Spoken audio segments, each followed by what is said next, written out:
క్రైస్తవులమైన మనము దేవుని వాక్యమును బోధించేటప్పుడు, దేవుని వాక్యమును వినునప్పుడు గుర్తించవలసిన ప్రాముఖ్యమైన విషయాలు.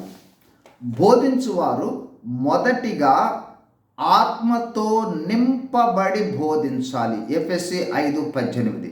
అంటే ఆత్మాభిషేకముతో వాక్య పరిచర్య చేయాలి, అధికారముతో బోధించాలి. లూకాసు వార్త 4:32. అధికారంతో బోధించటానికి దేవుని వాక్యమును గూర్చిన లోతైన గ్రహింపు కలిగి ఉండుటతో పాటు ఆత్మీయమైన వివరణను దైవికమైన జ్ఞానముతో ఇవ్వాలి. బోధించువారు తనను ఖాళీ చేసుకొని దేవుడు మాట్లాడుటకు తనను సాధనముగా అప్పగించుకోవాలి. ఎందుకంటే మాట్లాడవలసినది పరిశుద్ధాత్మ దేవుడు. మత్తయి సువార్త 10:20. అప్పుడు వినువారు వేరొక స్వరాన్ని వింటారు.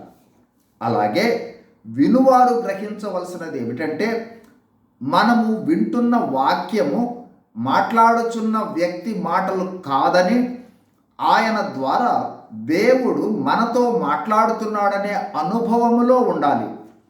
దేవుని స్వరాన్ని వినేట్లుగా పరిశుద్ధాత్మ దేవునిని ప్రార్థించి ఆయన సహాయాన్ని కోరుకోవాలి. అప్పుడు దేవుడు మనతో మాట్లాడతాడు.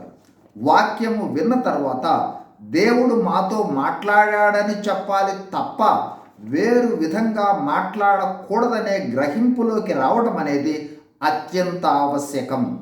మనతో మాట్లాడేది దేవుడే కాబట్టి మాట్లాడే వాళ్ళతో కూడా మాట్లాడతాడు, అందరితో మాట్లాడతాడు దేవుడు. కావున అందరూ వినాల్సిందే. God bless you. Thank you.